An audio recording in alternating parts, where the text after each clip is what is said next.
Walakkeessa bara 1978 irraa kaasuun hanga dhuma bara 1979tti mootummaa Dargiitii fi mootummaa Somaaliyaa kan Ziyaad Baareetiin hoogganamurraa lolli cimaan irratti banamee kan ture Adda Bilisummaa Oromoo wareegama jabaan booda amajjii tokko bara 1980 korachuun waajjira isaa Mogadishoo Somaaliyaatti banuuf murteesse.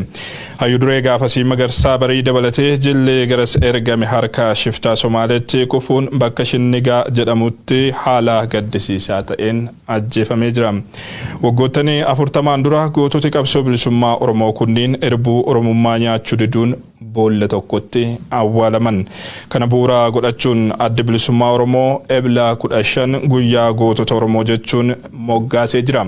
Waggaa 37ffaan kabajaa guyyaa kana har'a dhalattoota Oromoo guutuu addunyaarra jiran biratti yaadatamaa oolee jira. Ebla 15 seenaansaa maal fakkaataa waan jedhu Guyyoo Waariyoo akkatti aanutti qindeesseera.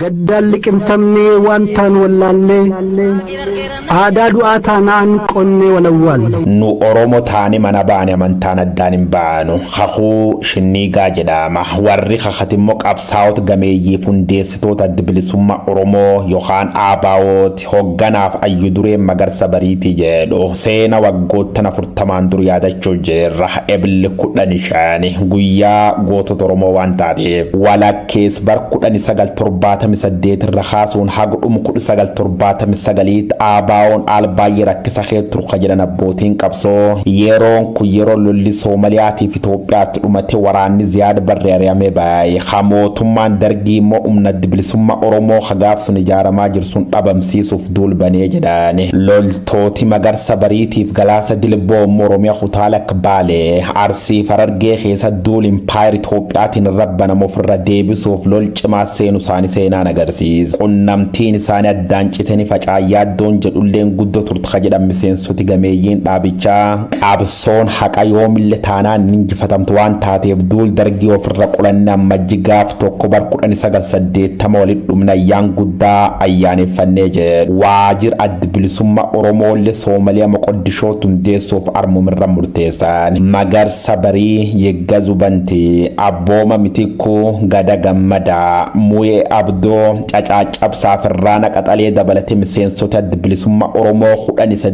akka gar Soomaaliyaa deemaniif ajajiitti kenname adoo bakka deemaniin hin bahin harka shifta Soomaaliyaa kufan. Imal jalqabanii gammoojjii Ogaaden bakka Shinnigaa jedhama akkuma ga'aniin haalli isaan hin eegne isaan mudate. Bakka kanumni waraan Soomaaliyaa rafe biyyi saamuuf jeeqa turshiftaa qubate ture jedhu. Waraanni Soomaaliyaa kun jibbi guddaa ABO'f uummata Oromoo irra waan qabuuf gameeyyii qabsootan guddoo maqaarse. Uffatirra baafate paanti duwwaan biis harka duubatti hidhetumoo miidha guddarraan ka'e. Adoo saniin fixin dur warri Kiristaan taatan gam tokkotti warri Islaam taatan immoo gam biraatti jedhaman. Oromoo taane mana baane amantaan addaan hin baan jechuun didanii bool tokko jimlaan awwaalaman. Seenaan guyyaa gootota armirra eegale.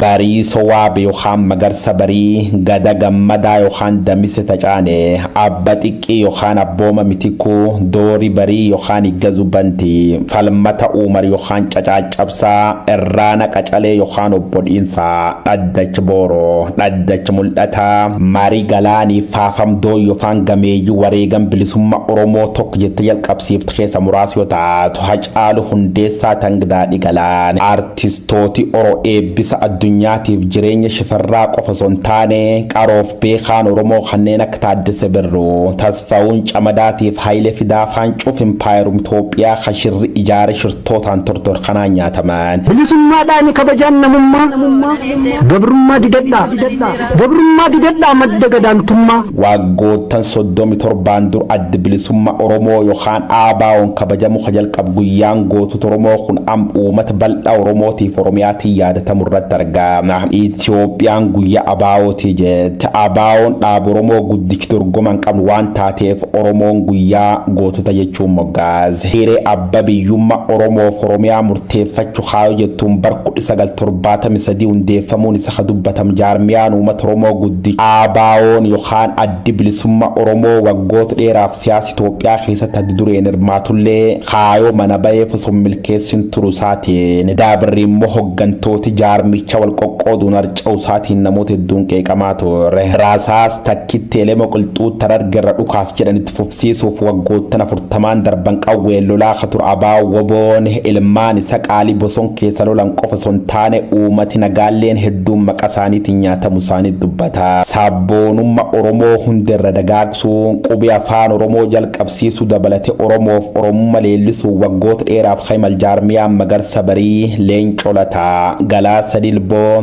Daawud Ibsaa Laggasa Wagii Goolli Kidheenge Bonayyaatiif Kumsa Dirriba Lammeessaa jechuun jaalmarroo akken war faranjoota barkum 2018 irra jalqabuun maqaa wobo jedhuun citee jilaan deemu irratti argama. Gootni qabiyyaaf jiraati, gootni qabiyyaaf wareegame, gootni diqqaaf guddaan qabu, gootota Oromoo qabiiteen Oromiyaaf wareegamaniif wareegamaaf qabsoo jiran cufaan baga guyyaa gootota Oromoo geettanii jeen. Fedhii dhuunfaa awwaallee yoon dhaabbanne gam tokko dhiigni wareegamtootaa nu gaafatti gaaf tokko. Oduudhuma walqabatuun ajajni olaanaa Abaawoo Woboo guyyaa gootota Oromoo Ebla 15 waggaa waggaan yaadatamu ilaalchisuun ibsa baaseen imaanaa gootota wareegamtootaa bakkaan nageenyaa jedhe.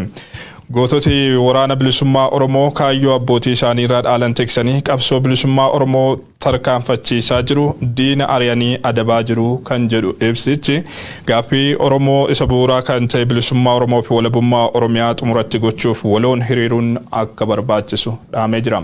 Gootonni dukanaa itti aanee dhiyaata. Ajajni olaanaa Abaawoo Woboo guyyaa gootota Oromoo Ebla 15 waggaa waggaan yaadatamu ilaalchisuun ibsa baaseen imaanaa gootota wareegamtootaa bakkaan nageenyaa jedhe. Gootonni wareegamtoota Oromoo qabsoo bilisummaa Oromoof amanamoo ta'anii imaanaa abbootii irraa dhaalanii fi dirqama isaanii raawwatanii darbaniiru kan jedhe Abaawoo Woboo imaanaa sabnichi kenne galmaan ga'uuf hojjechaa wareegama lubbuu baasaniiru kaayyoo fi akeeka qabsoo bilisummaa Oromoof waardiyyaa dhaabbatanii bilisummaa Oromoo fi walabummaa Oromiyaaf gootummaan falmachaa kuffisanii kufanii jedhe. Hooggantoonni qabsoo bilisummaa Oromoo Oromummaa isaaniif dursa kennuun amantiin gargar hin baanu jechuun Ebla 15 bakka Shinnigaa jedhamutti erbuu isaanii eeganii wareega qaalii baasaniiru jedhe Abaawoo Woboo ibsa kanaan. Isaan kun seenaa keessatti faajjii qabsoo bilisummaa Oromoo ta'uun yaadatamu tokkummaan uummata Oromoo amantii kutaa gandaa fi gosaan kan addaan hin baane ta'uuf gootonni Oromoo dhiiga isaaniitiin katabanii darbaniiru jedhe. Abaawoonis sababa kanarraa ka'uudhaan Ebla 15 guyyaa gootota Oromoo jedhee moggaaseera. Guyyaan kun guyyaa damboobaa, guyyaa jabina, guyyaa injifannoo fi hamileedhaan itti guutamnu ta'ee yaadatamaa jedhe ajajni olaanaa waraana bilisummaa Oromoo. Har'as diinni saba Oromoo bu'uura tokkummaa keenyaa kan ta'e Oromummaa diiguuf dhamaa jira. Duula walirraa hin cinne Woboo irratti labsee bobbaasee jira. Shira waraana bilisummaa Oromoo irratti xaxuun diiguuf dhamaa jira jedhe.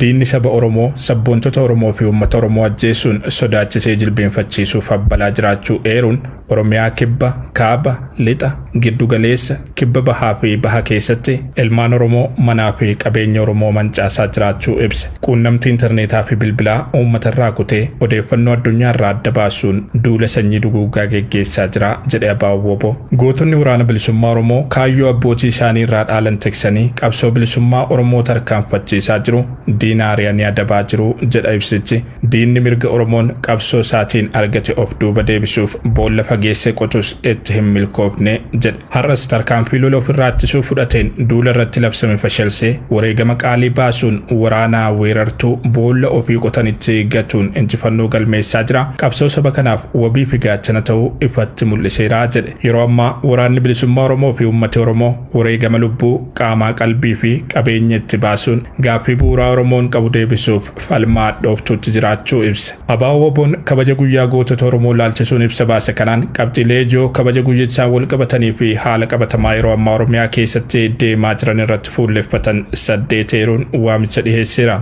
Qabxiileen kunniinis waraanni bilisummaa Oromoo imaanaa goototi wareegamtoota Oromoo nutti kennan bakkaan ga'uuf waadaa keenya haaromsannee tarkaanfii laalessaa diina irratti fudhachaa jiru itti fufna.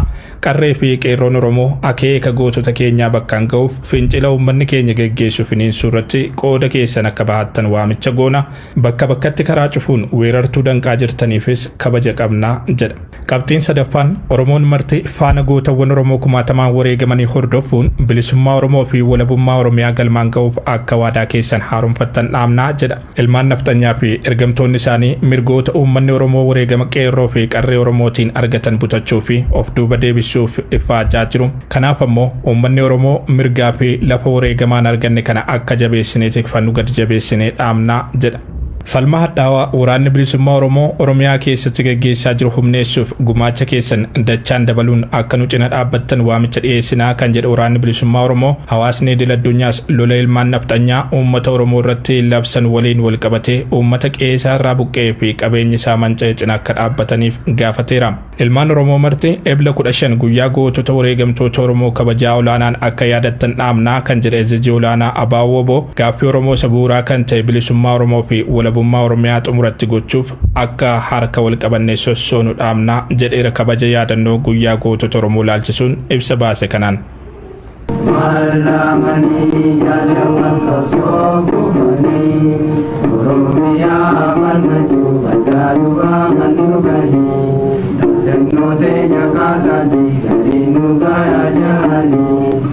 Adenya